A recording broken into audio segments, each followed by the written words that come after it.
Sound. You're listening to Mad Sound Radio. And now, here's your host, Charlie John. This is episode 3 with Charlie Dunn. Yeah, what are you working on right now, musically, besides stuff that I send you, which is constant? Mostly country pitches, songs that I'm writing for country artists. But then, yeah, just a couple of other little projects. I keep saying that I'm working on my EP, but I'm not actively doing it. You are? Dude. All I have, I'll show you what I have. Well, I guess I can't really show it on the podcast, but well, you just have to imagine a whiteboard with 2 lines on it. Okay. And that's how much progress I've actually made at creating music for myself. Is that harder, do you think, for you than writing for like a lead or something? Here's why it's hard for me. It's hard for me. No, writing songs for me is easy, and I enjoy it. And it's probably faster for me, right, to write songs for myself. Right. If you're writing for another artist, you have to get into their head, and you have to pretend that you're that person and try to understand what that person may say. Right. For myself, that's easy, right? I know what I want to say. Yeah. My challenge, though, is that I'm trying to, I'm trying to get songs cut in the country market space. Mm-hmm. And country music has a very specific style of lyric, right? And there are things that you can say in pop that you can't say in country. There are things in country that you can say, but you can't say in pop. And then if it's your own work, then you can say whatever the hell you want to, right? So that's where the easy part is. The hard part is that if I release an EP and it's and I put it out there, and my big career goal is to get cuts in the country space, do I need to put out an EP that's going to represent country kind of music, country lyrics, Even though I don't feel like that's necessarily 100% my style of lyric. Natural style. Yeah. So in that way, it's more difficult because it's like, well, do I do something that represents me as a person? Yeah. And wholly that is the driver of this project, or is the driver of the project to show that I can write great country lyrics? Right. So I want to accomplish both of those, but I feel like there's a certain bit of artistic. You lose a little bit of. You can't always say exactly what you want to say in a country lyric. Yeah, I feel like those are 2 almost different things, maybe. They're 2 totally different things. So which one of those? So which one do you want to do? Yeah. And as far as music goes, like that's your whole thing is writing in sync, right? Like you're like hardcore going after country leads consistently. Is that what you're doing, or? I'd say probably 80% of what I write is with country artist in mind. Okay. And if it's on the weekend and I'm just writing for fun, right, it's usually not a country lyric. Right? Oh, really? Okay. Saying things different than what I would in country. And country's the easiest to get into as far as pitching to people for placements. Yeah, definitely. And it changes back and forth. But yes, as far as people who are open, genres that are open to outside cuts, or people who are not in the writing room with the artist, or the artist is not in the writing room at the time that the song is being created, country is the genre where that's most open. The place that it's the least open is probably more in the singer-songwriter space, which is the kind of music that I listen to. Correct. So you have to be one of those people. You have to be a singer-songwriter in a lot of instances to be writing with singer-songwriters. So you grew up with all that stuff. Let's get to know you a little bit. Did you first of all, where are you? I know where you are, but where are you located? I am in Kailua Kona in Hawaii on the Big Island. Wow. That's amazing. I think that's constantly amazing. But then I don't know if you want to talk about it, but you have a place in Colorado. Yeah, Colorado too. And then it's interesting. Neither one of these places are really big music cities. There's places in Colorado that are, right, but that isn't. I think and there's obviously Hawaiian music, is out there. Like you can't turn on the radio here without hearing it. So there are people doing it, right? Like I met somebody last week just randomly who's a great artist and does a killer job at what he does. But the thing is, like, I'm not trying to get cuts on Hawaiian radio at the same time. You know? Right. We had talked about this a while ago, like the songwriting scene. Like, it's different than the live music scene, because like that's going down to a bar and maybe playing or whatever, playing covers for a couple hours. But like actually getting in rooms and co-writing with people in Hawaii, that doesn't really scream out a songwriting town. Yeah, it's not. And I've met. Don't get me wrong. Like, I've met a lot of really cool songwriters here. Yeah. But they just don't have the same type of goals as me, right? Like, they're not trying to get on country radio. Like, I've never met somebody here that's trying to do that. Right. Okay. As cool as the music is that comes out of here, it doesn't really necessarily align with my goals. Were you born there in Hawaii? No, actually, I was born in Louisiana. Wow. Yeah, Louisiana, and spent like most of my summers in Mississippi, and then in Florida, and then I kind of lived all over. I got to live in London for a while. That was really cool. I wasn't into writing music then, which would have been so cool if I was. Yeah. I hadn't really caught the bug yet. That would have been cool. And I also lived in Australia for a while, and that was pretty cool. But then Seattle. And what happened was I was in Seattle, which, again, another major music city, and I just it didn't align with me at the time, because I wasn't writing then. I was dealing with, bouncing babies on my knee kind of thing at that stage of my life. And so, but the thing was, every vacation that we took from Seattle, we were coming to Hawaii. And so eventually we're just like, let's just come here and stay here. But then it was like, we had to wrap our head around, and this relates to music a little bit too, but I had to wrap my head around that people are allowed to live in Hawaii. Like, I had it in my head that, like, the dream, of course, is to live in Hawaii. Who wouldn't want to live in Hawaii? It's the most awesome place on the planet. But you're not allowed to do that. I have a full-time job, or I've got kids or whatever. Like, I can't do that. I can't live in Hawaii and be responsible and trying to build a career and raise a family. But then it's like, but why not? Like, people do that, right? Yeah, people do that all the time. And I had the same experience with music, where I loved music my entire life, right? Obsessed with music my entire life. And I wrote poetry and stuff like that in high school, that kind of thing. And I learned 3 chords in high school in a guitar class, a C, a G, and a D. And so, like, there were pieces there, like there were seeds there for me to begin songwriting. But I had it in my head that I have to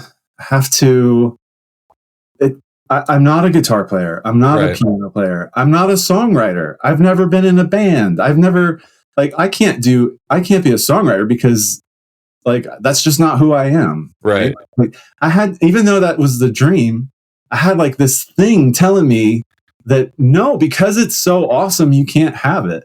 You can't do that. And that's what it was like moving to Hawaii. It was like, you can't move to Hawaii. Like, who does that? It's like you feel like a fraud. Yeah. Like, you're not, what I honestly felt like was I was not allowed, right? Yeah. Like, because I'm not a guitar player, I'm not a piano player, I'm not a whatever, I'm not a singer, right? Like, so how can you be in music if you don't sing, if you don't play guitar, if you don't play music? So do you play piano? Was that your first instrument, or is it? That's a good question too. So so when my sister and my mom used to be able to dabble in piano, right? Like, she plays, but she's not a piano player, but she could, right? Like, you know what I mean? Like, she could play the piano, but she couldn't play the piano, kind of thing. Yeah. But she knew enough, same as me now with my 2 kids. She knew enough to be able to teach to teach the kids, right? So my older sister, 10 months older than me, she sat down at the piano with my mom, and she got it. She just got it. And my sister went with it, and did like the whole piano recitals and stuff like that. I mean, this woman now is just incredible piano player. My mom sat down with me, and like, it took 5 minutes maybe for her to just be like, "Nope, you're done." Like, oh, not even a chance. Not even like, and I was interested too, right? Like, I mean, I was probably like 5. I was interested, but I just had the attention span of a 5-year-old boy. Right. And she wasn't a piano teacher. She wasn't a music teacher or have the skill set to cater to young people. That's a different skill set too. Yeah. Yeah, for sure. For sure.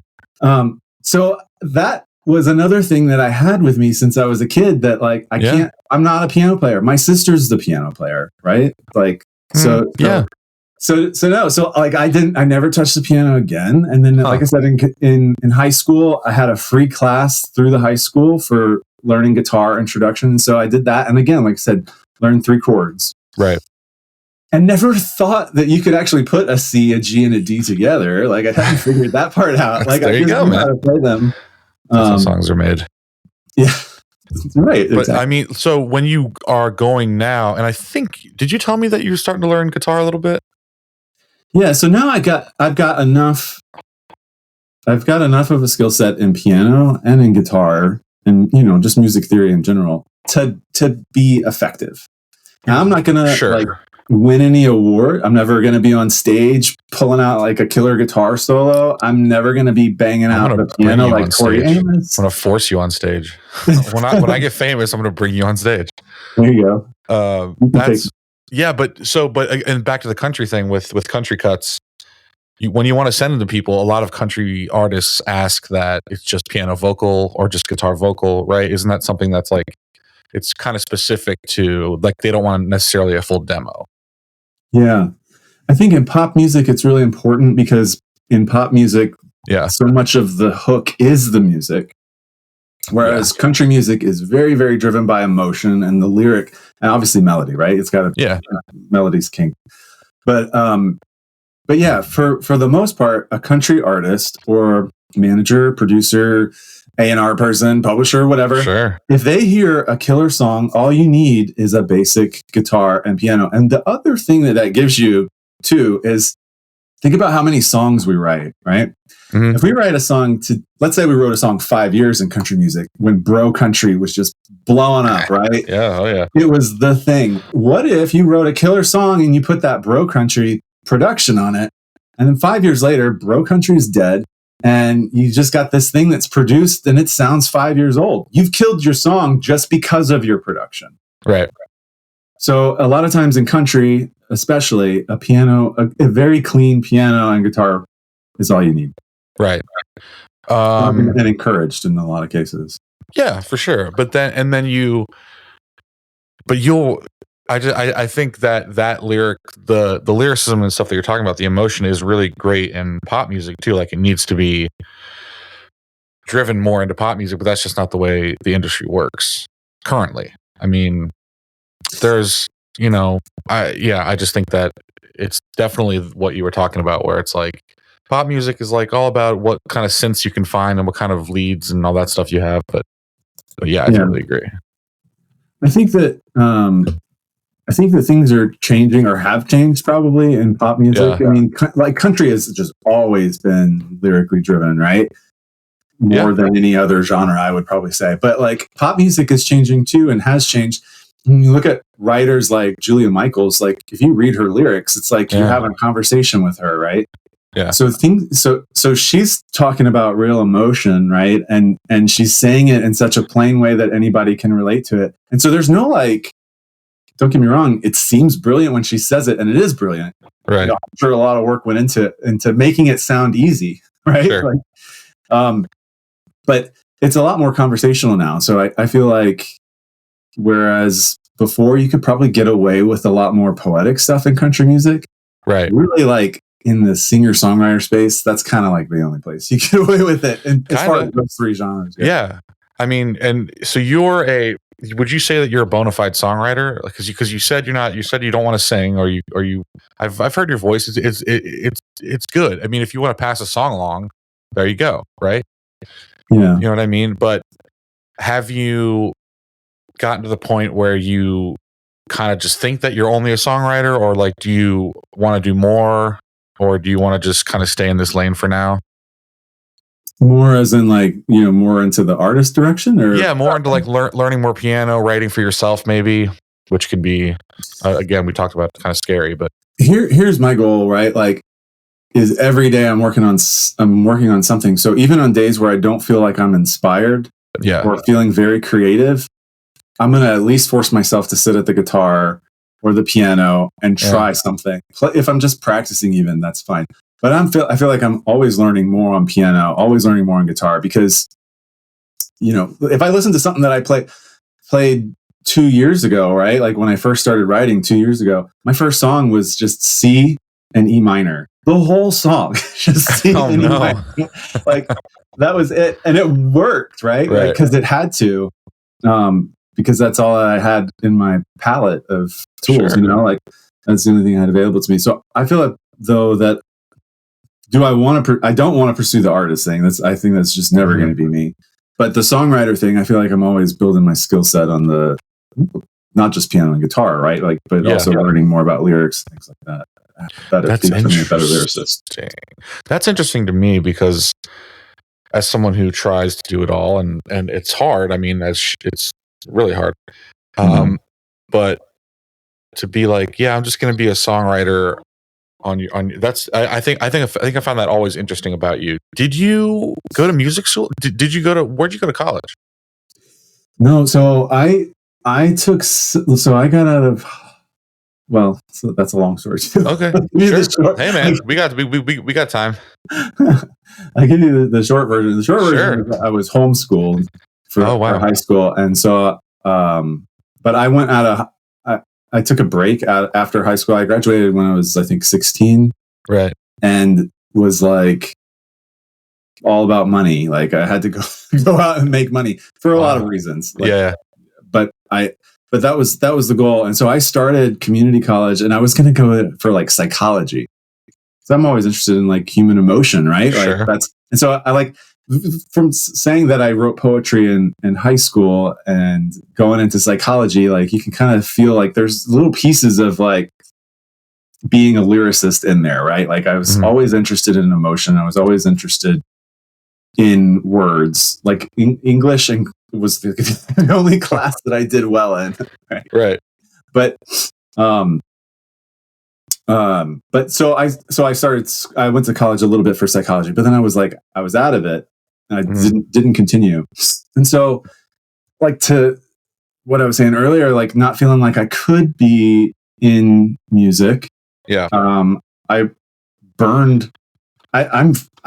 didn't write my first song until I was after 40 years old. Wow. And it was like, because I turned 40, that, you know, that's such a milestone. It's like half your life is done, right? Like, but I was 40 and I was like, do I want to wait another 40 years and then think to myself, man, I really should have been writing music? Because that's what I've always wanted to do. So 40 was like a really big kick in the pants to force myself to do something. So everything that I've learned has just been online through either through like YouTube videos on music theory, like no joke. Like I never went to aside from that guitar class that I was talking about, never took any kind of formal music classes or anything. But like I have a notebook where like I worked out, like I picked a note on the keyboard, right? Like any note, and then I could tell you every single like triad, like any chord that went into that key, like right, like figure out all of it. So I say that I only did well in English, right, in school, but the other class, if anything, was math. And so much about music is math that the music theory side of it came to me pretty quickly, to where I was able to figure out a few things on my own. So all my education, and again, this goes back to like deep-rooted feelings of, I didn't go to school for music, so of course I can't be in music. Right? Like, I came up with all of these reasons why I couldn't do it. But then, you know what? Like, I look at my kids, right? And they're like super young. They're 10 and 7, and they know so much about so many things. And do you think that they're learning it at school? No, they're learning it all online and on YouTube, and they're teaching themselves all of these things. And it's like, well, what am I doing? All the information's there, and I can get it a lot faster than if I was sitting in a full 4-year kind of course. Right. And I'm sure you have grown a lot quicker than you would have. Oh, I definitely feel like I have, because like I said, I've only been writing a little over 2 years, and I feel like the amount of like again, like listening to my first song on just a C and an E minor. It's like how far I've come. Now you're full on lyricist, man. But it's thanks. Full on. I mean, hey, by the way, I had the math. The math thing too is weird because I love math, but I did not. I like flunked out of theory. I couldn't. I went to Northern Kentucky University for a year, stopped going to class, and then I went and got a associate's degree in audio production, which I was basically learning from my dad every day because he does that full time. So, but I just did that to have a degree. But the math thing is interesting, right? Like, did you ever have you used theory at all in anything that you're doing? Oh yeah, for sure. I mean, yeah, for sure. Like, especially in trying to figure out what chords to use. Right. Yeah. You know, that's probably the biggest part of it is the. Yeah, I feel guilty all the time for not using it more for some reason, but I don't know. I feel like I'm a piano player playing guitar. Does that make sense? I'm just playing chords on a guitar, so I feel like I'm a fake guitar player. You sound killer on the guitar. That's crazy that you'd say that. Thanks, man. But yeah, we're working on a couple songs we're working on right now, or maybe just we always have one waiting in the fields. Yeah, well, yeah, right. Yeah, there's always ideas out there that we're talking back and forth on. Yeah, I thought of a few titles. Yeah, we just have to pick a vibe and go with it. But yeah, we're working on the Good Thing Go. Good Thing Go, that's right. For Nate Smith, who I had not heard of before we had talked about him. And he's crazy big, right? He is. And you know, that's another thing about songwriting that's in country music that's different than a lot of other genres. Because you're pitching for artists, and like I was saying, like you have to get inside their head. Yeah. If the artist is, let's say, like Garth Brooks, you've never heard of Garth Brooks before, right? Like you've got to study all of Garth Brooks' catalog to know what does he sound like, what does he say, and how can you not repeat yourself, right? So just that has nothing to do with music, right? But it's a skill that you can bring into the writer's room to be this encyclopedia of information, right? You don't have to play a single note to be able to do that. Wow. To be able to come in and say, here is someone that we can pitch to, Nate Smith, and here are the types of songs that he has done and what he won't say, and do some research on them. So I pitched a song to a publisher for him on Tuesday, actually. And, and the song didn't get picked up because the publisher said she didn't hear me saying anything different. Even though I argue with her, but different from just in general country, or different from okay, right? It was like a song about you can't listen to music anymore because everything reminds you of her, right? Sure. Kind of thing. Okay. It was called Ghost on the Radio. But anyways, the whole point was I didn't get it picked up, but the publisher was like, you got it spot on, like right. It wasn't unique enough for her to be beyond her own writers, right? For it to go in front of this artist. But she was like, you nailed the pitch. And that is a skill set that songwriters. That's a serious thumbs up. That's really cool. It's hard to do that kind of stuff. It is. But I feel like with pop music, most times you're not writing for a pitch, right? For pop music, you're either writing with the artist, or it's something that's probably like for sync for film and TV kind of thing. And when you're writing with the artist, then you don't have to think about anything. I mean, obviously, if you're going to write with an artist, you want to do some research beforehand and know that person. And again, same kind of thing. But like the artist is going to guide the song, Right. I mean, back when you were writing for Nate Smith, like first of all, that sounds like a great idea for a country song. But was it something, because we went through his tracks and we're like trying to write something for him, and it didn't really sound like there was something specific for him. Like his lyrics were kind of very, country-ish. Like as if you were going to write a country song, it wasn't anything different than I had heard before. So different getting artists, that specific voice right is interesting. Yeah, because different artists will say different things, right? And some guys, like Kenny Chesney, right? Kenny Chesney's not going to go up on stage and sing like a sappy love song, right? It's just not his thing. Like you hear a Kenny Chesney song, you know it's him, right? Some artists like Tim McGraw, they'll sing anything, right? Like as long as it's a good song, they'll sing anything. Nate Smith, he's unique because he will sing something like his song Wreckage is such a vulnerable lyric that 9 out of 10 country artists are not going to sing that because it's too vulnerable, right? It's like, but he's unique in that he'll do that. And so I think interesting. And I think so that's what that song Ghost on the Radio was kind of in that vein, but also I think Good Thing Go. Is kind of also in that, which is our song. Nobody take it. If you're listening to this, don't steal our idea. We won't tell you what it's about. It's really hard to figure out. Do you know, by the way, like what's your we don't have to get too specific here, but like do you know his publisher or who he works with? Is that how you're getting leads from him? Or so I'm a member of a online songwriting community called Songtown.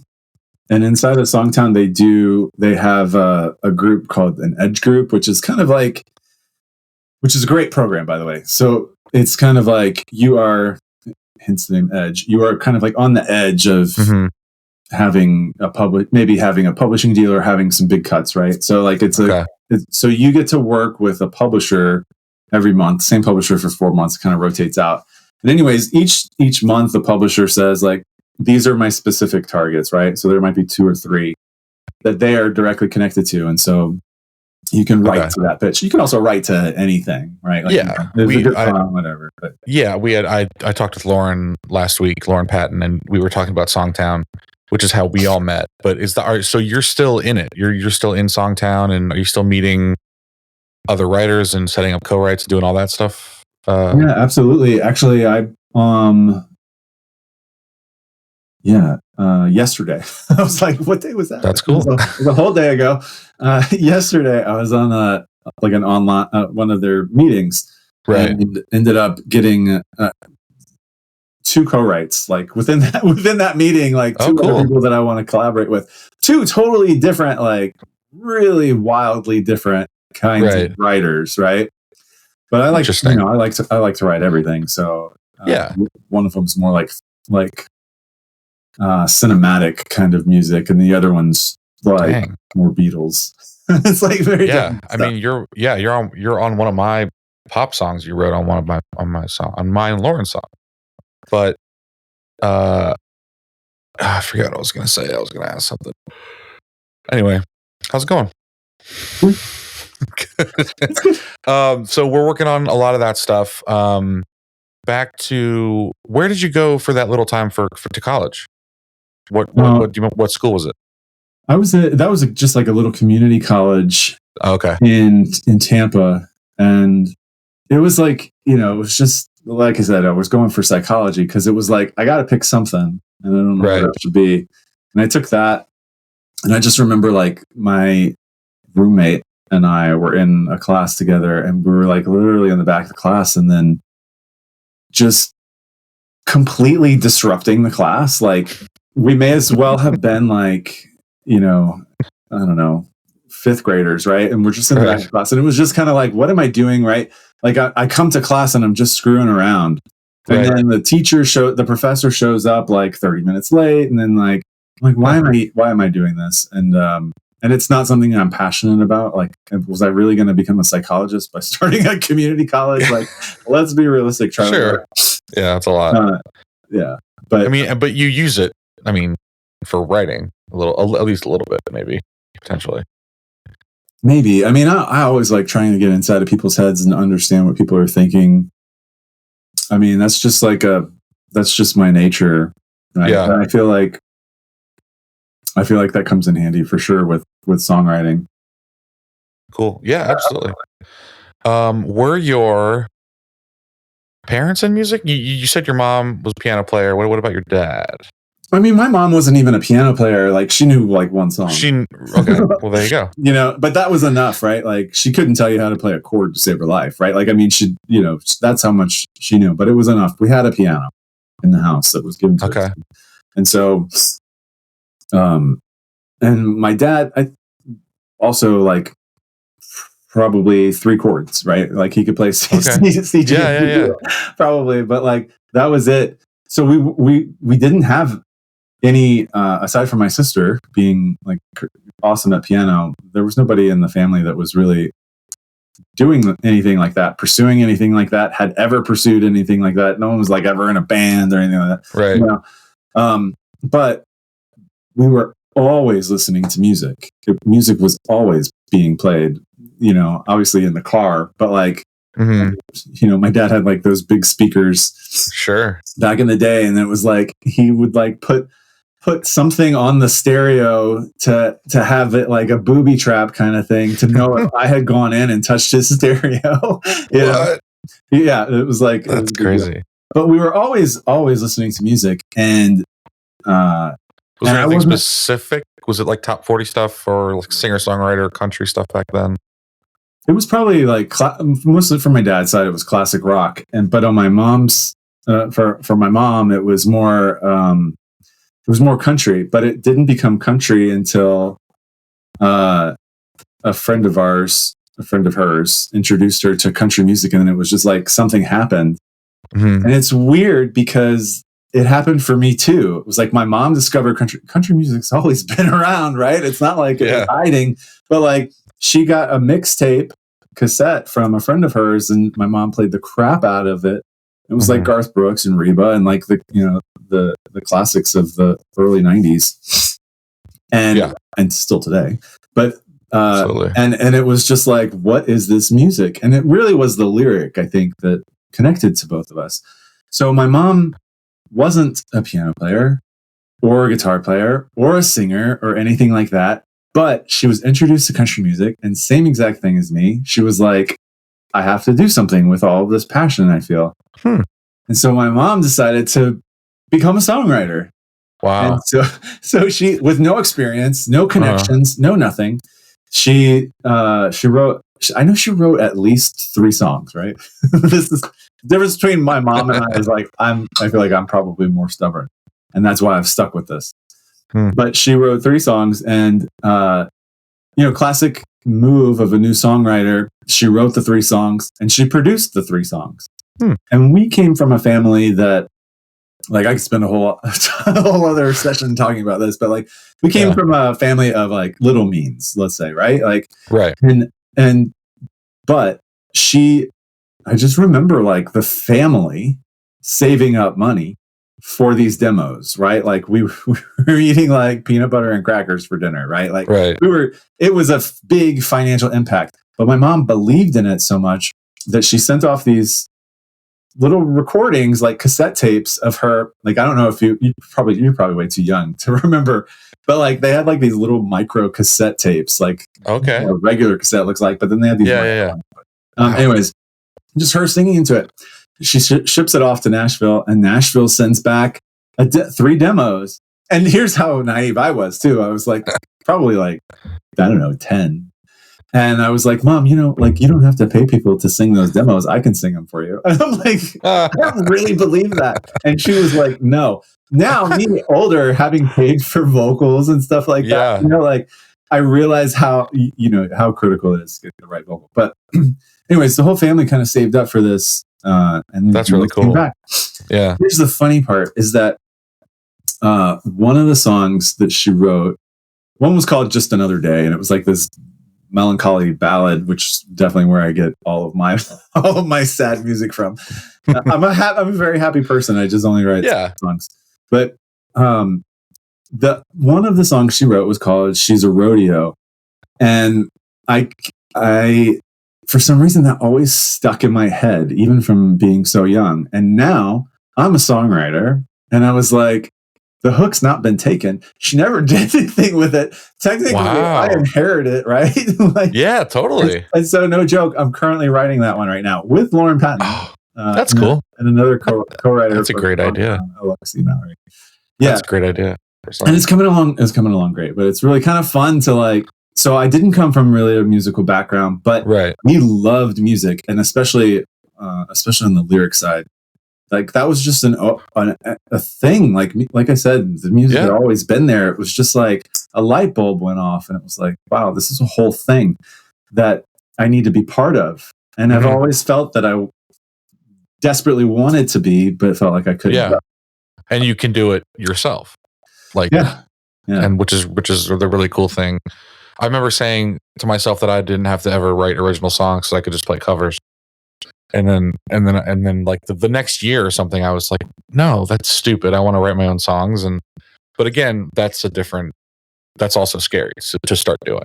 Yeah. Cause you're not going to write anything great in the beginning. You know what I mean? Right. I mean, unless you did. Some of my early songs are just straight up trash. Well, here's the thing, and why I feel like some of my initial songs stood up and still do. It's because I was so upset, and still am so obsessed with music. Even though I wasn't writing, I didn't have pen to paper, I didn't have a guitar in my lap. I was obsessed over music and constantly studying it, whether consciously or subconsciously. And so I feel like when I was and I spent a lot of time wanting to be a songwriter and critiquing songs in my head, like, oh, they're idiots. They should have said this instead, right? Like, songwriting is so easy. Like, I could do this in my sleep, right? Which is so not true. Like, sure, so absolutely, I thought it could have ever been. But, anyways, I don't know. It's. Can I hear those songs? Do you have them anywhere? I would love to hear some of those early songs. Yeah, one of the first ones that for sure, absolutely, definitely. Yeah. Who are you? Whatever. Who are you listening to now? Is there anybody current that you're like, this artist gets it? This is what I want to do, and also kind of get inspiration from, maybe. Yeah. So I really, really like Zach Bryan. I don't know if you've heard. Mm-hmm. Okay. Yeah. Love him. I love that music changes and what's allowed and what's not allowed changes all the time. But I feel like him coming in, and there's a couple, don't get me wrong, there are a couple of other artists that are doing the same thing, but like he's writing some really, really cool stuff. And there's a lot of imagery in there, but it's mixed in with some poetic lines in there and still conversational. So that type of writing feels to me, and now so this becomes my goal, right? Like, is to be that conversational, right? Because it has to be. It's just the rule. It has to be conversational lyrics, but also be saying things in an interesting way, and saying something that's a little bit poetic, but not so poetic that the person who's listening to it has to stop and think for even one split second what you meant by that. You know, there's one thing to leave things open to interpretation, but like if someone has to stop and think about a lyric, you've lost them for the next lyric. So it's like you may as well have not written the second one because of the first one. And you know what I mean? Like, you're like writing directly to their feelings, right? You're like, you don't want them to have to think about it. Exactly what you just said. Right. You want them to feel it. And, which is the hardest part for me because I come at it the opposite way that you come at it, which is interesting because I never thought of myself as a lyric writer, which is why I reach out to you and Lauren a lot. But, that's just an interesting way of writing different stuff. And are you ever writing something different, or do you even worry about that when you're writing? You know what I mean? Like if you're writing like a Zach Brown tune or whatever, there's a lot of imagery stuff, and there's a lot, like pretty much everything's been said in music, but like coming at it from a different way, you know, at least when you're writing, can be hard to do sometimes. Yeah, for sure. And I mean, there's certain things too that you, like I said, you can and can't say within genres, but even within a genre, like for instance, I wrote a song recently where I always had it in my head that it was a female song, but my co-writer and another publisher said, because I gave like a rough idea to a publisher, and the publisher was like, I love this. It's great. Go for it.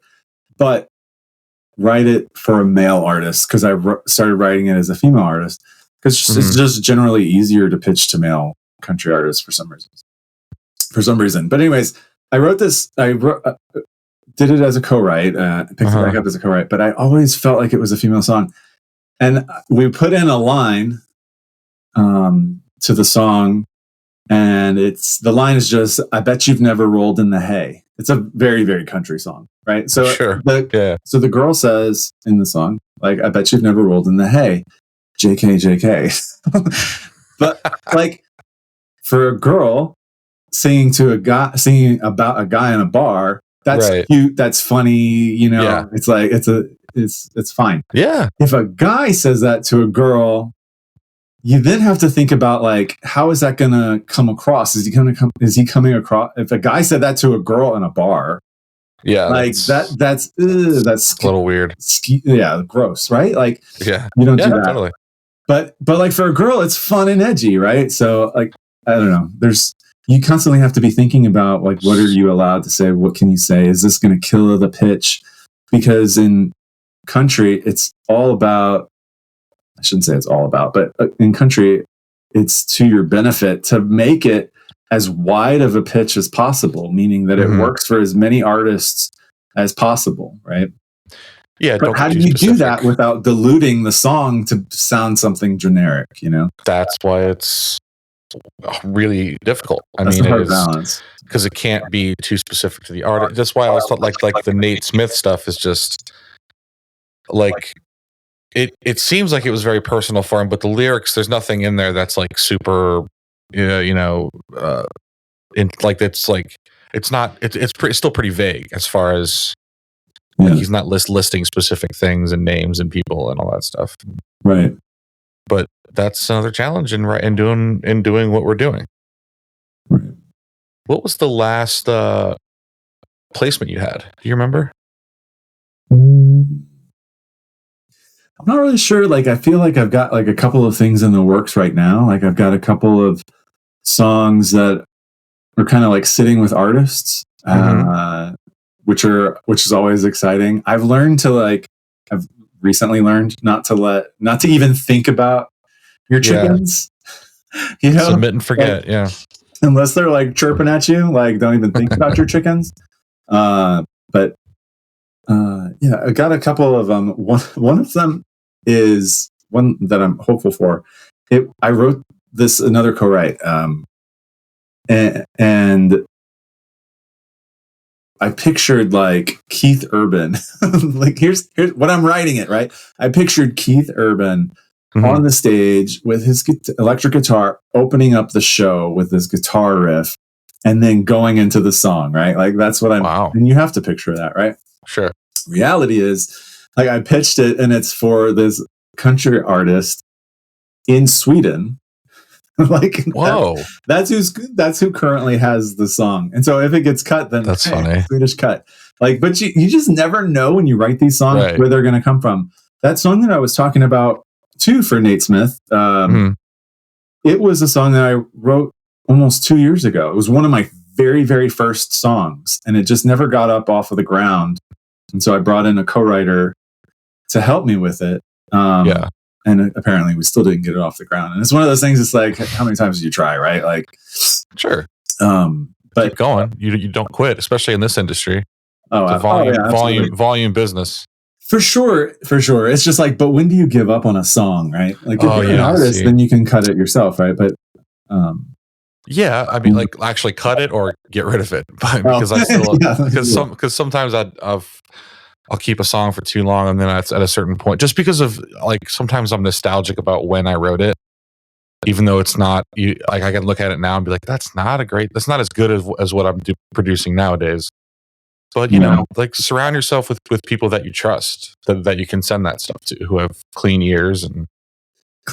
Yeah, that's a good point. Like, it's hard sometimes to listen back to something, because it depends on how you look at it. Because if you've taken a song from nothing, and if it's your song, if it's your baby, you're gonna have biased ears, kind of, or whatever. Or if you're the artist who's written the song, sometimes you'll write it from a place that you're in, and then like, I think you were talking about this with the nostalgia part, but like, you could have written it at a place where you were really hurt or angry or whatever, and then you go to play it now 2 years later, and you're like, I don't feel like that anymore. I think we talked about this a little bit. We have talked about this where it's like you have to get up and sing it and and then you're like, you have to muster up all these feelings over again. But, and like, are people going to come ask me if I'm okay after the show? Right? Like, it's like, I'm good. I'm all set. Like, yeah, totally. All right, man. Well, we're just about out of time here. Where can people find you online? Probably the easiest way is just through Instagram, probably, which is just my Charlie name. Dunn Songs. Yeah, my name plus songs, Charlie Dunn Songs. Charlie Dunn Songs. Cool, man. Thank you for doing this. I appreciate it. Yeah, it's been fun. It's been real. Yeah, definitely. I'll have you back. And yeah, it's again, volume game. Keep going. Like, don't ever stop. Like, I kind of feel like sometimes at this point, it's just like the last. Like, if you just don't quit, something will happen. You know what I mean? Like, yeah, quitting is the common denominator. But as far as what happens to certain artists or songwriters or whatever. But yeah, absolutely. I mean, they say like Nashville is I know I've talked to a lot about country music, but like they say like Nashville is a 10-year town, right? Like, and I believe it, you know, a lot. Yeah. I mean, you hear about some of these artists coming out now and it's like they explode and they're like, wow, these people are just coming on the scene and they're exploding. It's like, nope.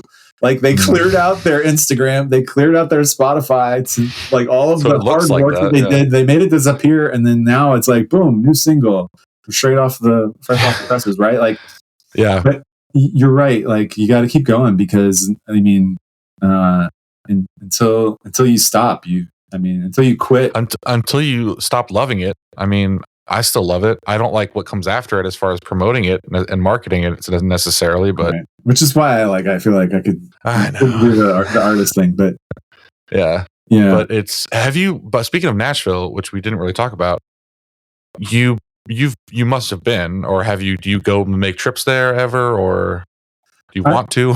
Yeah, I have been.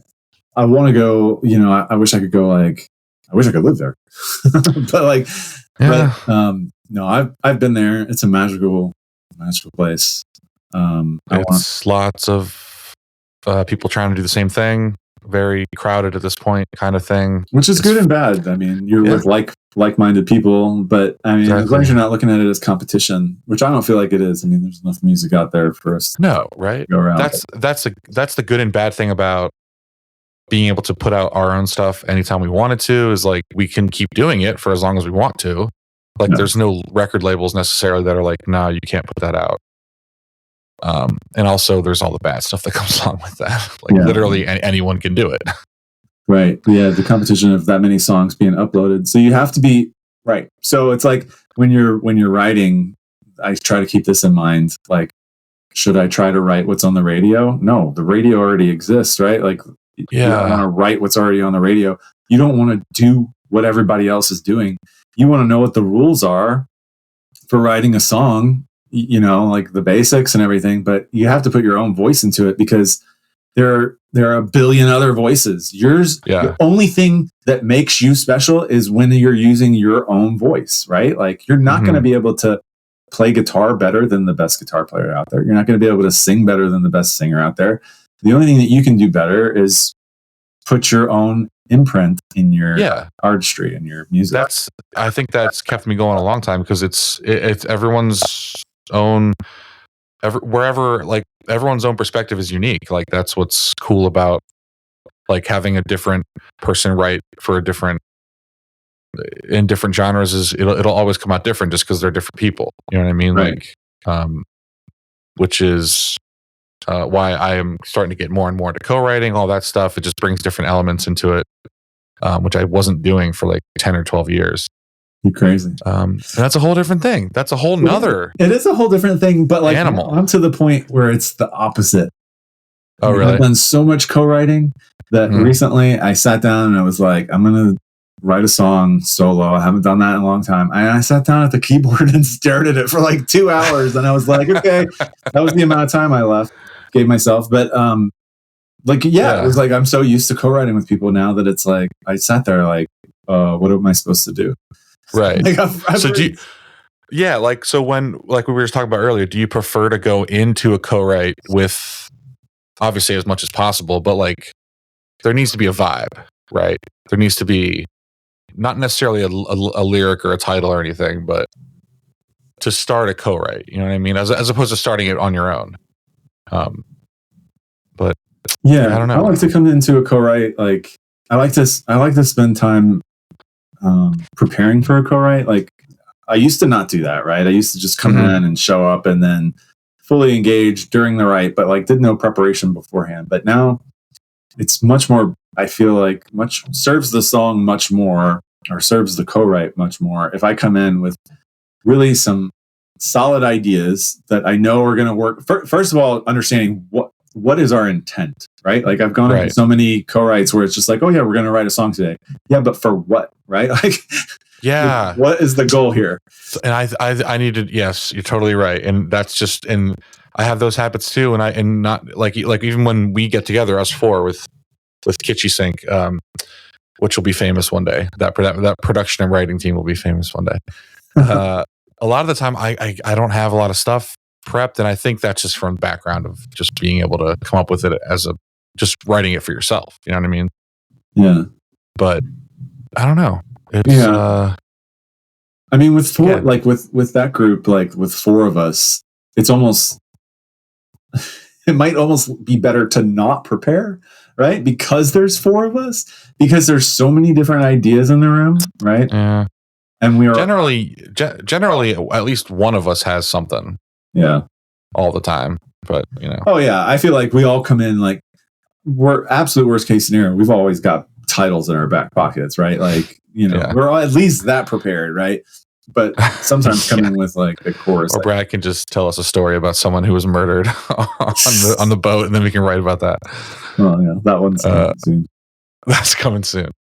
But yeah, man. Thanks for doing this. I'll keep you posted on when it's out and everything. I'm going to go ahead and stop the recording, but we'll say goodbye after that. So thanks again, my man. Yeah, it's been fun. Keep going. Yeah, for sure. Keep writing. Well, that's what I was saying earlier too. Like the difference between my mom and I. Like she did those 3 songs, didn't get anything back, and she was like, "Okay, I'm not a songwriter." Maybe I should have said that. Like, but that's the thing. She gave up, and she was like, "Maybe I'm not a songwriter." If people nobody picked up my first 3 songs. Like no one's first 3 songs are hit songs unless you're Lisa Loeb, right? Like how are those demos, by the way, that she got back? Were they decent? Right? She sent off those. Well, they sounded like somebody sang into a tape recorder with no chords or anything like that. And so the music that came back was like a 1-hour Nashville session. So just supremely generic, but it was fully a full band. But you know what? If she had just done a piano and or guitar vocal, it could have been used. Right, because she's singing it from the heart. It's her song. Yeah, and you could still be pitching. Guitar can never sound dated, right? Until you put a bunch of stuff on top of it. Until you process the shit out of it. Yeah. All right, we could talk forever, but I'll have you back on soon, my man. All right, sounds good. I'll talk to you later. Have a good one. See ya. Thanks for listening to Mad Sound Radio.